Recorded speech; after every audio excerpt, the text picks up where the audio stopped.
Assalamualaikum warahmatullahi wabarakatuh. Shalom. Perkenalkan, nama saya Putri Sarindat. Di sini saya bertugas sebagai kameramen dan editor dengan mata kuliah Manajemen Sumber Daya Manusia, jurusan Sistem Informasi, dan dosen pengampu Sir Agung Yulianto Nugroho, Eskom, Mkom, MPAR. Pada saat ini kami akan menceritakan diskriminasi yang sering terjadi di sebuah perusahaan atau pekerjaan yang akan kami ceritakan melalui podcast. Dan untuk tema podcast yang kami ambil yaitu konflik antar pegawai. Untuk itu pada saat ini teman-teman saya akan memperkenalkan diri beserta tugasnya masing-masing.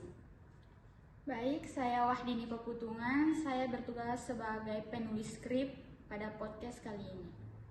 Saya Trisy Musali. Saya bertugas sebagai host di podcast ini.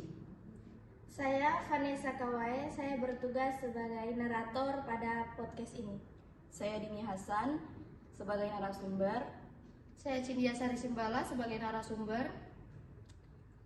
Stay tune. I just had to let you know you're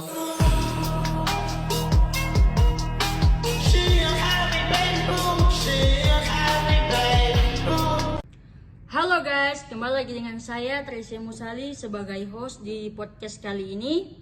Kita akan membahas masalah yang sering terjadi di dunia pekerjaan, bagaimana kaitannya dengan CSR.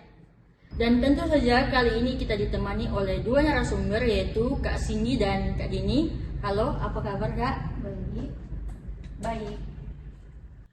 Menurut kalian, kenapa sih konflik antar pegawai itu sering terjadi? Atau mungkin ada pengalaman pribadi dari kalian berdua yang bisa diceritakan?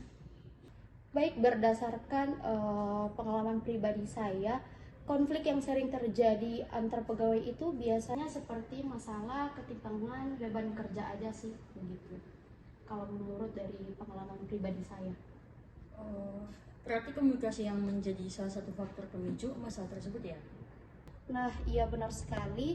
Jadi jika masalah dibiarkan tanpa komunikasi, itu maka dampaknya akan lebih besar.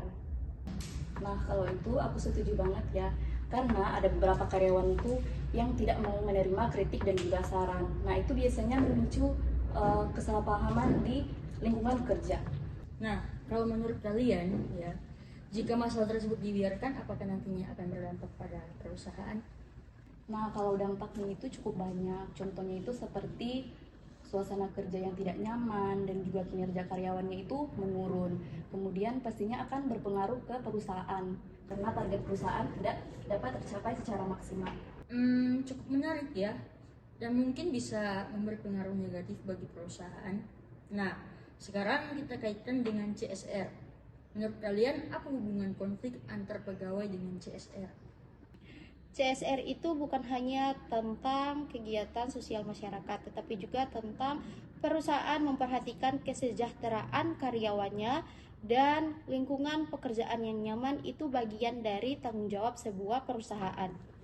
Nah, kalau itu benar ya, jika karyawan itu saling berkonflik dan perusahaan itu tidak mau tanggung jawab, nah bisa jadi CSR-nya itu tidak dapat tercapai dengan maksimal. Nah, jika masalah konflik tersebut terus terjadi, bagaimana perusahaan bisa menyikapi, memberikan solusi yang mungkin seperti yang kita ketahui, itu tidak bisa dibiarkan apabila terusan terjadi dalam lingkungan perusahaan. Perusahaan harus meningkatkan komunikasi antar pegawai dan memberikan pelatihan kerjasama tim serta menciptakan budaya saling menghargai.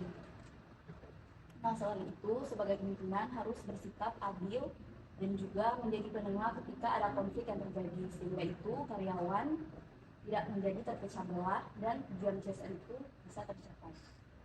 Jadi dapat disimpulkan bersama ya bahwa konflik antar pegawai dapat diatasi melalui komunikasi yang baik, kerjasama tim, serta dukungan perusahaan melalui program CSR yang memperhatikan kesejahteraan karyawan. Baik, terima kasih untuk Kak Cindy dan Kak Dini atas penjelasannya. Semoga pembahasan hari ini bermanfaat untuk kita semua. Sampai jumpa di podcast selanjutnya. Terima kasih. Terima kasih. Terima kasih. Oke, sebagaimana dengan tema yang kita angkat pada podcast kali ini, dapat disimpulkan bahwa konflik antar pegawai adalah perselisihan yang bisa muncul karena perbedaan pendapat, cara kerja, atau karakter. Namun, jika perselisihan itu berakar dari perlakuan tidak adil seperti membeda-bedakan orang berdasarkan usia, jenis kelamin, suku, atau latar belakang, maka hal itu termasuk diskriminasi yang melanggar hak setiap pekerja. Masalah ini bisa diatasi dan dicegah dengan komunikasi yang baik tentunya. Nah, dengan meminta bantuan atasan atau SDM sebagai penengah. Nah, pada akhirnya lingkungan kerja yang sehat dan harmonis akan tercipta jika kita saling menghargai perbedaan dan kita menolak segala bentuk diskriminasi yang ada.